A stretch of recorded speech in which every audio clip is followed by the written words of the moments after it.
ಅದು ಈಗ ಬೇಡ, ಅದು ಮುಂದಿನ ದಿನಗಳು ಬರ್ತವೆ ಅವೆಲ್ಲ. ಅವ್ರ ಕಡೆ ಅವರು ಹೇಳ್ತಾರೆ.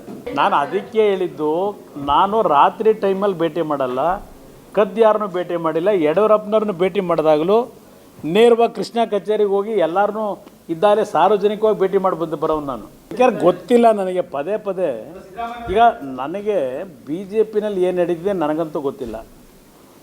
ಕಾಂಗ್ರೆಸ್ನವ್ರು ಸಹವಾಸ ಮಾಡಿ ನಾನು ಏನು 12 ವರ್ಷಗಳ ಕಾಲ ನಾನು ಆ 2006-7ರಲ್ಲಿ ಪಡೆದಂಥ ನನ್ನ ಗುಡ್ ವಿಲ್ ಇತ್ತಲ್ಲ ಈ ರಾಜ್ಯದಲ್ಲಿ,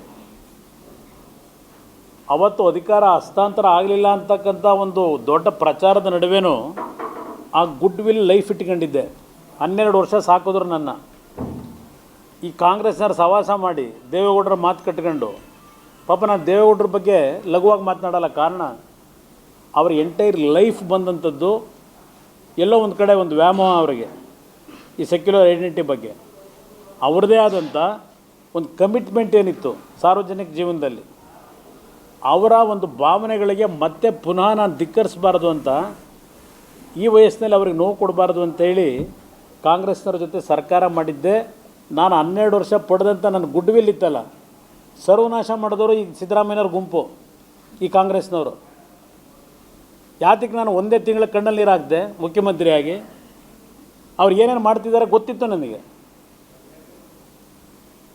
ಬಿ ಜೆ ಪಿಯವರು ನನಗೆ ಆ ರೀತಿ ಆ ಮಟ್ಟದಲ್ಲಿ ದ್ರೋಹ ಮಾಡಿರಲಿಲ್ಲ, ಆ ಥರ ಹೇಳಲಿಕ್ಕೆ ಹೋದರೆ.